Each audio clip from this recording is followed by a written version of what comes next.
Gender inequality refers to the unequal treatment or perceptions of individuals based on their gender. Why gender inequality is still considered a problem in Malaysia? This is due to three things. First, it is not seen as a national issue. Second, the existing mechanisms are not working well. And third, the lack of institutions to monitor and evaluate the programs. In this video, we will focus on two types of gender inequality in Malaysia, which are workplace discrimination and balance of work and home responsibilities. We will start with workplace discrimination. When talking about women's economic participation and opportunity, Malaysia is ranked at 104th place out of 156 countries in the Global Gender Gap Index 2021 rankings. In July 2020, a report from the Department of Statistics Malaysia stated that the male LFPR has increased by 0.1% against the previous month. However, there is no increase in female LFPR. This situation is due to various reasons. The first reason is because of the existence of a gender pay gap, and the next reason is due to unfair treatment received by women in terms of job opportunity. The government has started addressing this issue since previous years ago and still continue up until the current year. Malaysia has ratified CEDAW and its optional protocol.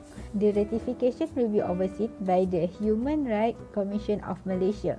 The country has also committed to achieve SDGs. An act on gender equality is currently being considered. One of the 11 Malaysia plans aims is to achieve 59% of female LFPR by 2020, and the rate remains the same in 12 Malaysia plan, which is to achieve 59% of female LFPR by the year 2025. The policy to ensure 30% of women participation in managerial and decision-making level is continued. In Budget 2018, there are 4 steps taken, which are increasing duration of maternity leave for women in private sectors to be 90 days. The second one is to have women's participation in the board of directors of government-associated companies to be at least 30% by that year. The third one is tax exemption for those who plan to return to work between 2018 and 2020.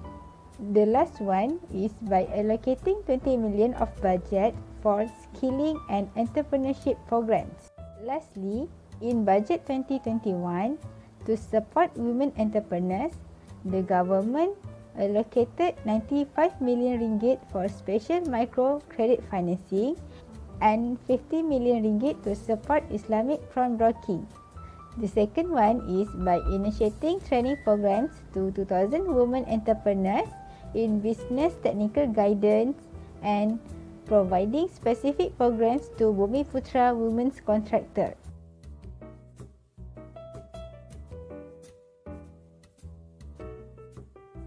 The government has released a statement in 2019 claiming that gender equality has been achieved according to the women-owned statistic.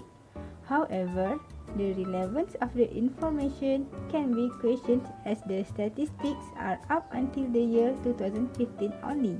Besides, the aim to have 59% of female LFPR by 2020 is not achieved. Furthermore, CPA Australia found out that 19% of their respondents stated that there are no females in their employers' board. This shows that the policy to ensure 30% of women participation in managerial and decision-making levels is not fulfilled. In addition, the policy on having 90 days paid maternity leave is not achieved, as Women AIDS Organisation Malaysia stated that there are new mothers in private sectors that received only 60 days of maternity leave. Lastly, no update on proposing Gender Equality Act has caused a lack of awareness on gender discrimination. CPA Australia disclosed that there are respondents who believe that the gender pay gap is not an issue and it is only a myth. The absence of the Act indeed has caused many other problems, such as female job seekers still receiving questions on their marital status and female employees facing situations where their ability to perform was questioned just because of their gender and role as a mother. Now, we will talk about gender inequality in terms of work and home responsibilities. In Malaysia, women are expected to play the role as a homemaker, as social norms still assume traditional gender roles in a typical household. However, the modern woman now is also expected to earn alongside their spouse, yet their husbands maintain their breadwinner-only role. This extra burden laid upon women has led to a couple of issues such as women opting out of labor to take care of their children and care burden rising in Malaysia. Hence, by reducing the care burden for women, Malaysia may be closer to achieve a universal breadwinner family model.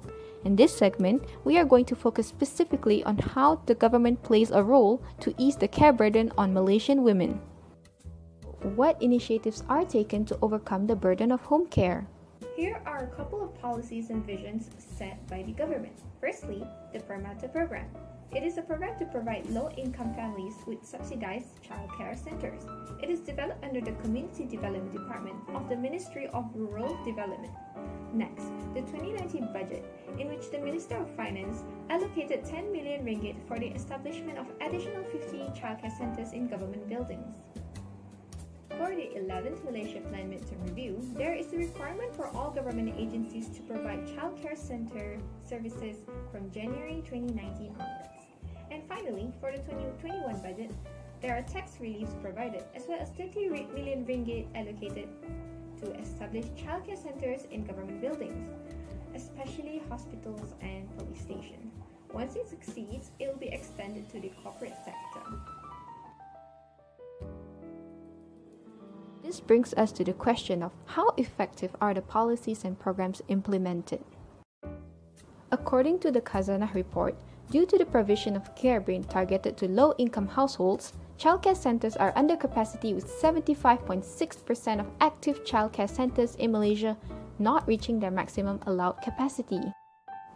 The selective targeted customer affects the women from above the low-income households as they cannot access the childcare centers provided, which causes them to most likely not participate in the workforce. Hence, building more childcare centers will be effective if it caters to a wider population. Another thing to note is the government focuses more on the public sector rather than the private sector. Thus, there are little initiatives for private businesses to build childcare centers despite the tax relief provided. Finally, unsolved underlying issues such as the affordability, poorly paid teachers, and the struggle to make a profit makes it an undesirable business venture. These issues need to be addressed as soon as possible in order to remove the burden of home care from working women. With that, Malaysia will be able to achieve gender equality. Our first suggestion is for the government to enact a stricter law and policy on gender equality, as the current policies are somehow being ignored by some private entities. This is to ensure that the SDG number 5 is fulfilled. We also suggest the government to formulate steps to improve family-friendly facilities and include in the private sector in giving subsidy or allocating budget to encourage the establishment of childcare facilities. This is in line with the concept of Al-Hajjiyat in Maqasid Syariah as encouraging the building of childcare centers which is the hardship of life in the community, in this case easing the burden of care. Let's move on to the second issue, domestic violence. So, what is domestic violence is all about? United Nations defines domestic violence as a pattern of behavior in any relationship that is used to gain or maintain power and control over an intimate partner. Abuse can be categorized into physical, sexual, emotional, psychological actions, economic, and social. According to Women's Aid Organization (WAO), domestic violence often happens in cycles. The cycle of abuse happens when the abuser threatens violence, abuses the partner, apologizes, promises to change, or gives excuses. Then the incident is forgotten and cycle is repeated. According to some research done, domestic violence can cause the victims to suffer mentally and physically. Amongst the impacts are depression, anxiety, dysthymia, phobias, injuries, and for children who are exposed to violence at home, they tend to be unsympathetic as they thought violence is a normal thing. Besides, victims also suffer from illness, and the worst thing led by the domestic violence is death. Domestic violence cuts across all race, religion, income status, class, and cultural lines. Women and children are more likely to experience domestic violence. According to the data from Department of Social Welfare, women accounted for more than 93% of domestic violence victims and survivors each year from 2014 until 2017. Domestic violence is common among patients at primary healthcare clinics, which was proven in a 2019 study which revealed that 22% of women visiting clinics in Kuala Lumpur experienced domestic violence. On data provided by the Sexual, Women and Child Investigation Division's D11, up to 4,277 domestic abuse cases were reported in the first 9 months of 2019. The largest number of cases involved young working women, followed by housewives. Most cases involved women between the ages of 26 to 35 years. Principal Assistant Director ACP of Sexual, Women and Child Investigation Divisions D11 in Bukit Aman, Siti Kamsia, during a special interview with Malay Mail, shared that one of the main factors victims in an abusive marriage choose to remain in the relationship is because in these kind of cases, it is tricky. As it involves their bonding and feelings, they usually only go to the police for help when they have reached a trigger point. Abusive relationships usually take time to reach trigger point. Because of affectionate feelings and bonding, they will attempt to fix the relationship. To curb this issue, the Ministry of Women, Family and Community Development has come up with Talian Kasih to assist those who are in need of counselling, especially for domestic violence issues. With Talian Kasih, victims can obtain an emergency protection order provided by the Social Welfare Department. Other than that, victims can refer to Health Ministry Psychological Support Hotline as well as the police. Besides, there are few NGOs that offer help to women all across the country, such as Women's Aid Organisation, All Women's Action Society, AWAM, Befrienders Kuala Lumpur and Women's Centre for Change. We know lockdowns and quarantines are essential to suppressing COVID-19, but they can trap women with abusive partners. Over the past weeks, as economic and social pressures and fear have grown, we have seen a horrifying global surge in... Lebih 130 kes keganasan rumah tangga direkodkan menerusi talian kasih sepanjang tempoh PKP yang mula dikotgosakan 18 The global Mac lockdown lalu. and restrictions have created a situation in which women at risk of abuse may feel Menurut like they no statistik longer... Jabatan Kebajikan Masyarakat, sebanyak 3,573 kes keganasan rumah tangga dicatatkan antara tahun 2015 hingga 2018. Kebelakangan ini, peningkatan isu keganasan rumah tangga dalam tempoh Perintah Kawalan Pergerakan PKP dilaksanakan hangat diperkatakan di media massa. The fact that many phases of MCO had caused people to lose jobs, adding financial and psychological stress which would have contributed to the increase of domestic violence.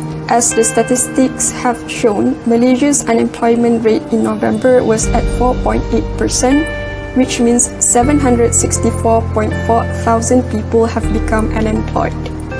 However, even with all the help that the government and NGOs have made available, the statistics for domestic violence have not shown an improvement, especially during this pandemic. Women are more negatively affected where socio-economics and personal security are concerned. Now, the question is, what are the problems and weaknesses? One of the problems is shelter services are not considered essential services during the early MCO period. This should not be the case as immediate measures are needed to protect victims of domestic violence.